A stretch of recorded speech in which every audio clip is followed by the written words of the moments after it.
While this year will look different and feel incredibly different, we can still apply the principles of learning, motivation, and teaching, whether we are in person or remote. Just breathe. You've got this. Effective research says that high expectations are a must for student success. Positive relationships help students. Frequent positive feedback should be given. Consistent and predictable routines are helpful. Adults must teach students how to behave successfully. It is not automatically known. Adults should correct misbehavior in a calm, consistent, and logical manner. Creating an organized schedule at home. Daily schedules are types of visual supports.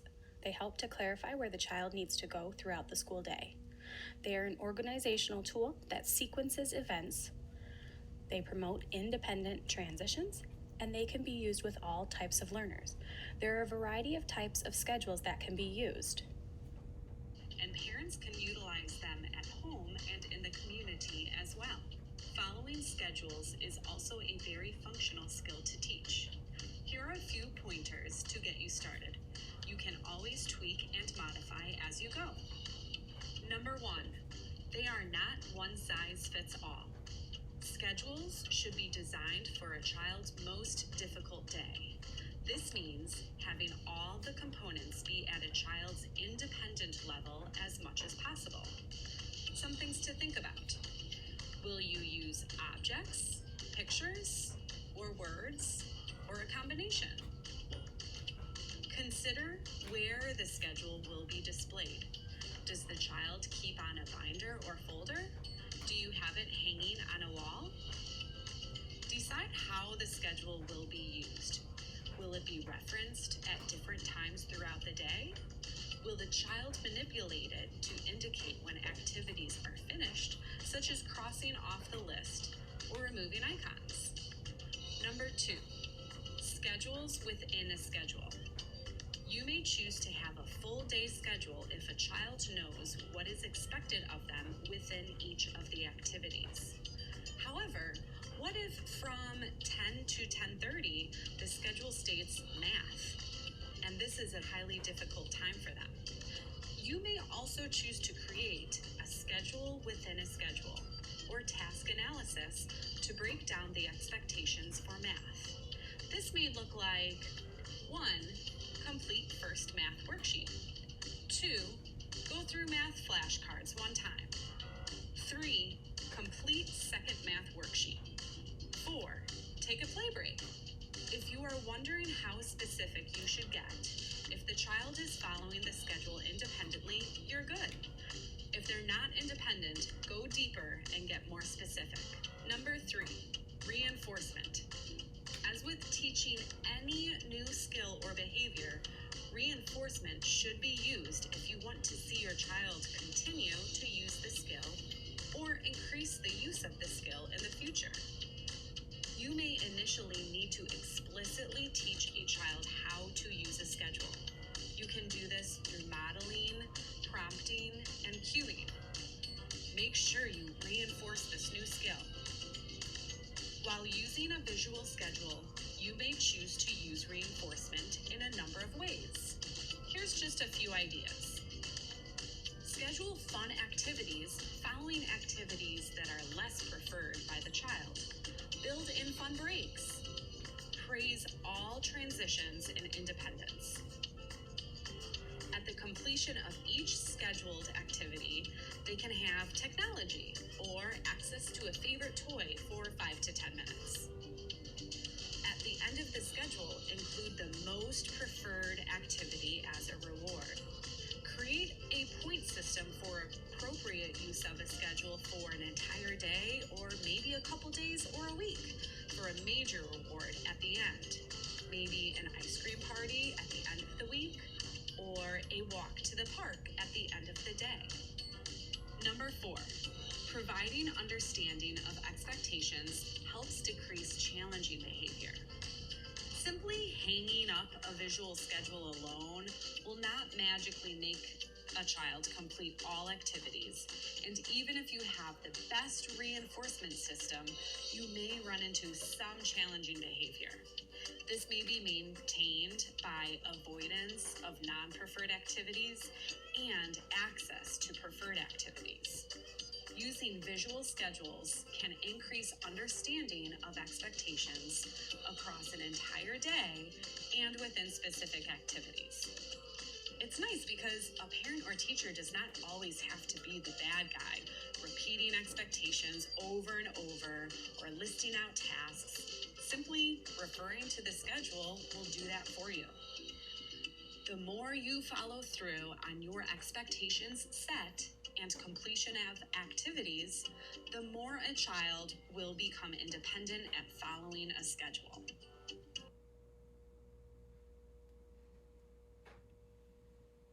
Some learners may benefit from physical daily schedules. Use concrete objects to represent each transition.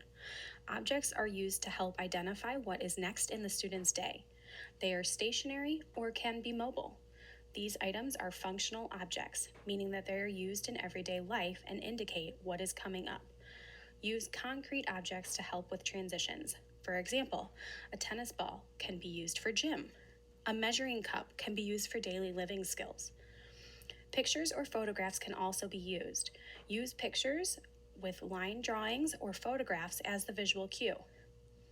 It's important to use first-then language when you have multiple transitions. If a student can handle more than a first-then board or the use of physical objects, a written schedule is the way to go. You may have a daily schedule for your child that tells them each individual activity for the day. Within a subject period, you may write more detailed schedule about the tasks that need to be completed to finish the activity. For example, the activity may be math. The child may need to complete 3 tasks: 5 addition problems, 5 subtraction problems, and a color by number worksheet. This is known as a schedule within a schedule. It explicitly tells the child what he or she needs to complete to move on to the next activity on their daily schedule. When creating a written schedule, use written words to represent each transition. Single words or short phrases are best. This could be a stationary or a mobile schedule. If your child is moving from one desk in your home to another desk, then you may use a mobile schedule. The best for this would be a piece of paper or a small whiteboard.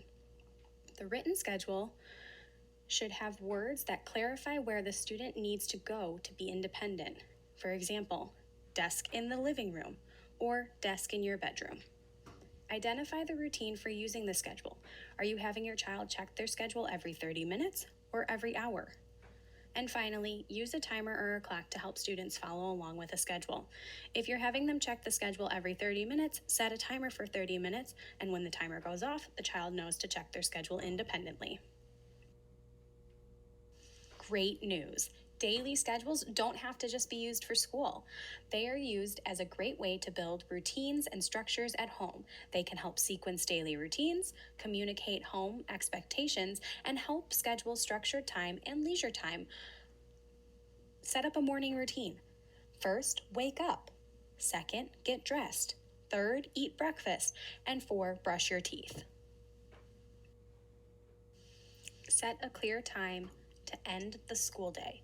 It is important to have an end of the school day transition to separate school from home and provide your child with a break. If your child's last school activity ends at 2 p.m., immediately follow with an activity that your child would not necessarily do at school. Leave the designated work area that you've created. Go play in your backyard, play a board game, go for a walk in your neighborhood, or watch a special movie together. Setting up your at-home expectations. Checklists and organizational systems are used every single day in classrooms and should be used at home. They provide or clarify information about a routine or activity. They clarify the expectations or what the child should be doing during that time. They can be used with learners of all levels, and they can be used with staff or students. An organizational system that many schools use is called CHAMPS. Each letter in CHAMPS stands for something different. The C in CHAMPS stands for conversation level. How loud do you want your child to be talking? The H stands for help. How do you expect your child to ask for help? Are they going to raise their hand? Do they use a picture to communicate that they need help? The A stands for activity. What are the specific tasks your child will be completing? The M stands for movement. Where will your child be doing the activity? Can they bounce on a ball during their Zoom or use a rolling chair? Or is your expectation for them to sit in a chair and not move?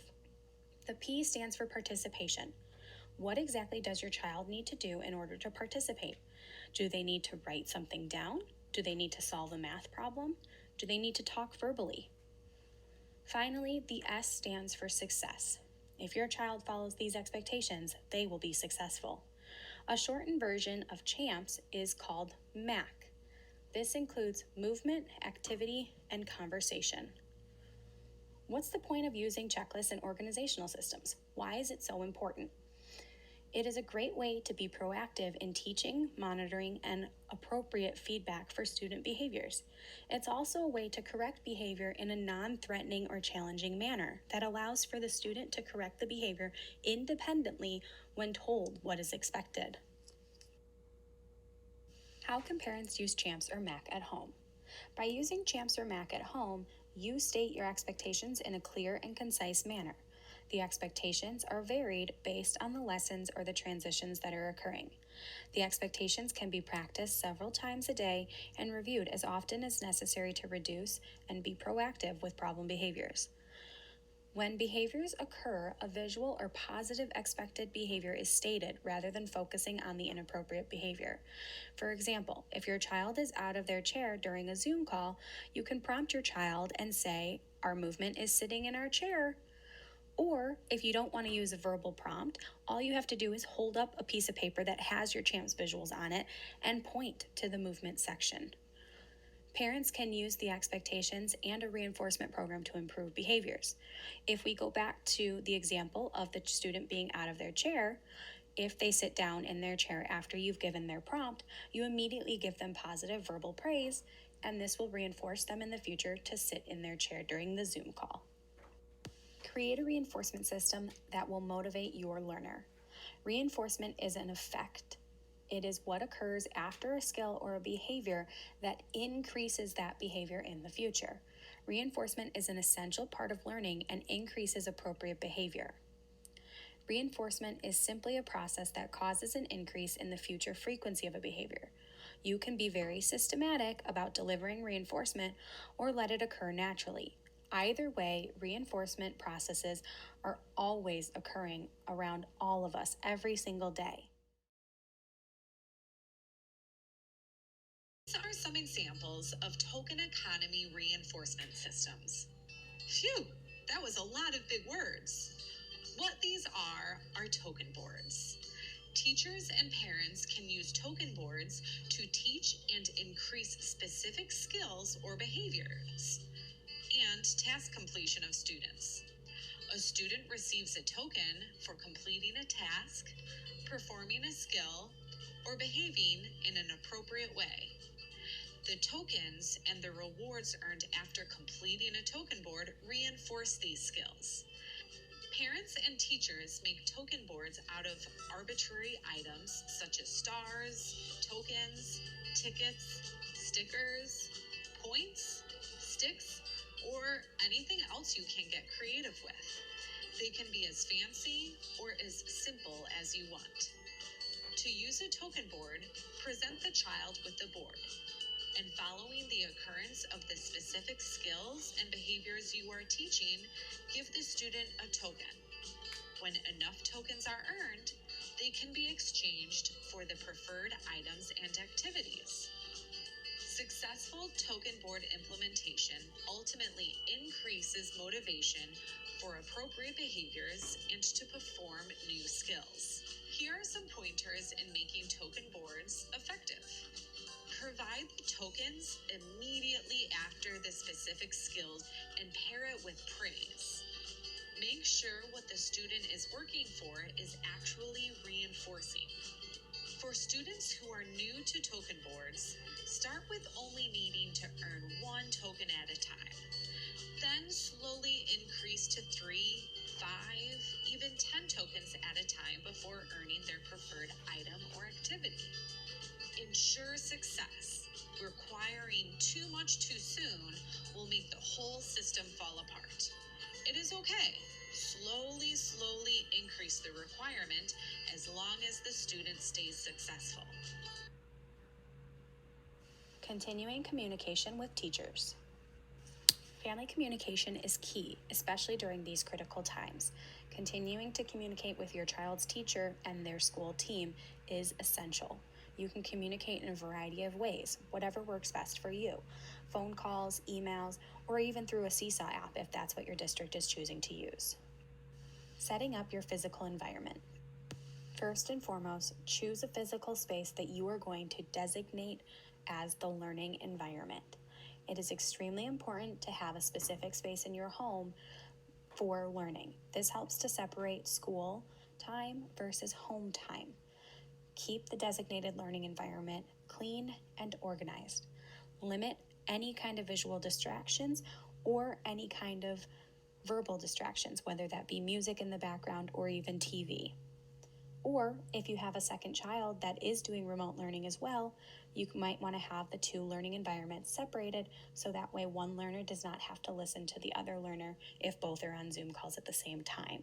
Have materials next to the designated learning environment. Keep a quiet learning environment during live instruction. If there are outside noises within your home, your child may not benefit from the live instruction provided by their teacher.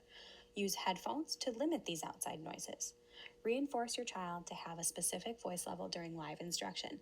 The last one is extremely important if you have multiple learners in the home on Zoom at the same time. If you have one child who's at, let's say, a level 3, and that means that they're shouting, and one child who's at a level 1, meaning that they're whispering, then they will both be interfering with the other's learning. Reinforce your child to have a specific voice level during live instruction. Set the expectation of what voice level you want your child to have. Help your child to mute and unmute themselves when it is their turn to talk. Use set voice levels during live instruction and practice turn taking. Materials should be labeled and organized by the student's designated learning space. Materials should be organized by activity throughout the school day. Make sure your child knows what activity comes first. This can be done with words or visual pictures. With many children Zooming or using Google Meets from home, they often need a meeting ID number and a password. It is extremely important to keep passwords and login information visually available to help children be independent when participating in live Zoom or Google Meet sessions or independent activities that are on the computer. Materials for reinforcement should be labeled and organized in the student's designated learning environment. Reinforcement choices should be readily available but out of immediate reach. This creates communication opportunities for your learner. There should be no free access. They have to work for the items. Put preferred items out of reach. They can be put into cabinets, they can be hidden behind curtains. Passwords for electronics can be in parent control. You can also put items in clear bins that have a clear lock on them. Require appropriate behavior in order to earn the reinforcement items. Don't put too many demands in. Slowly increase the amount of activities your child must complete in order to earn their reinforcement. Have materials for reinforcement close by. If your student has a token board, have the token board ready and have the tokens to put on. Establish a specific time limit for reinforcers. How much time does your child get? Do they get the reinforcer for 3 minutes or 5 minutes? Or is it a simple 1-minute reinforcer? Have a rotation for these reinforcers. Don't always let your child pick the same reinforcer every single time because they will eventually get bored of it. Create a coping toolbox with your learner. This toolbox will include all of the items that your child uses to calm down or to take a break after long periods of work. This includes things like Play-Doh, fidgets, coloring page. This is not a reinforcement, so stay away from the things like technology or other items your child is choosing to work for.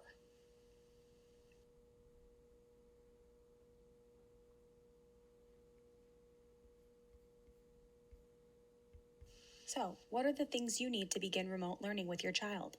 Set schedules daily for everything, not just school activities. Organize your environment.